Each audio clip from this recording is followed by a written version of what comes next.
Donald Trump आता सध्या एकाच वेळेला अनेक योजना आपल्या हातामध्ये घेऊन आहेत. एकाच वेळेला ते मिलिटरी ऍक्शन घ्यायचा विचार करतायत. दुसऱ्या बाजूला ते म्हणतायत की आम्ही इराण बरोबर चर्चा करतोय.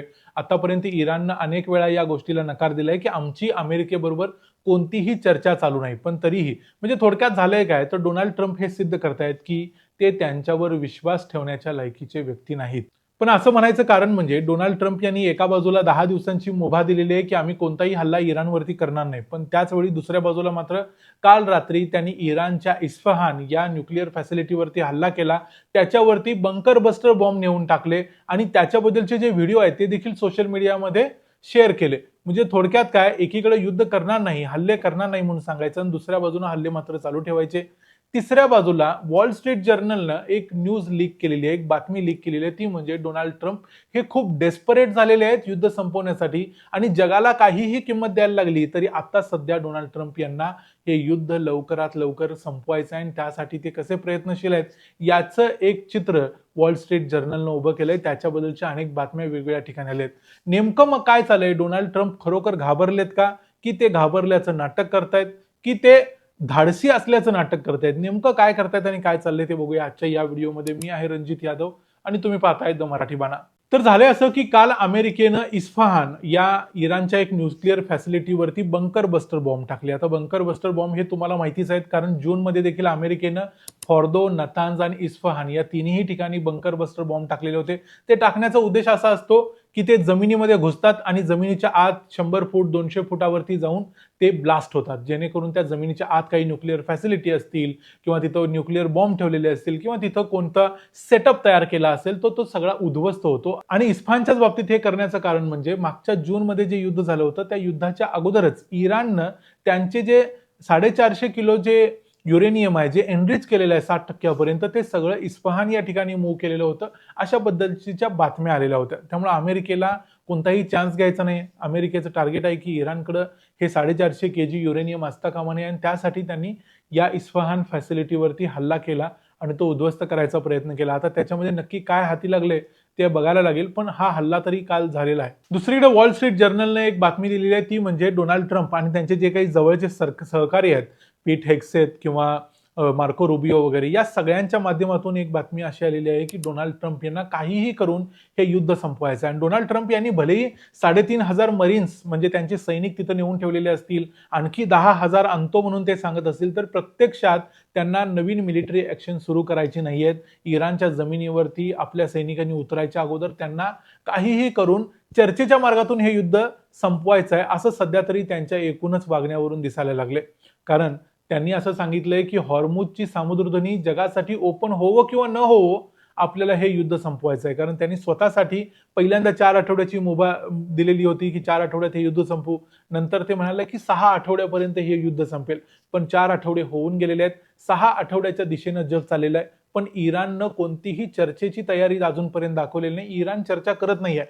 त्यामुळे हे युद्ध चर्चेच्या मार्गाने संपणार नाही.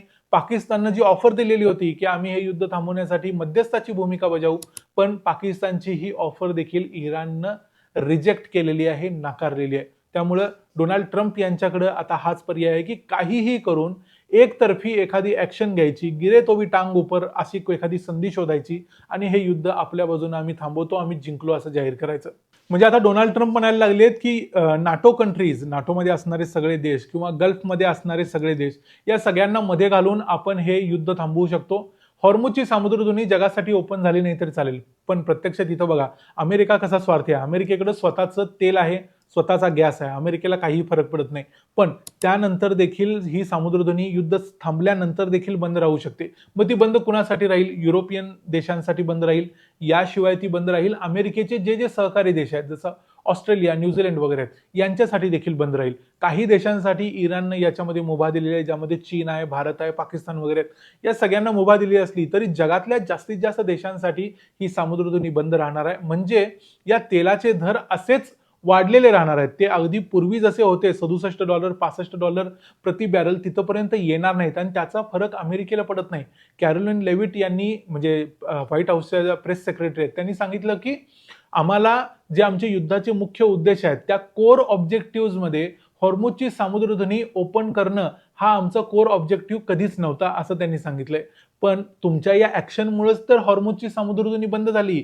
ती अगोदर ऑलरेडी ओपन होती. त्यामुळे तुमचा कोर ऑब्जेक्टिव्ह ती ओपन करणं असूच शकत नाही. ती बंदच तुमच्या या सगळ्या करामतीमुळे झाली आणि आता ती ओपन तुम्हीच केली पाहिजे, कारण सगळं जग यामध्ये फरफटत आहे.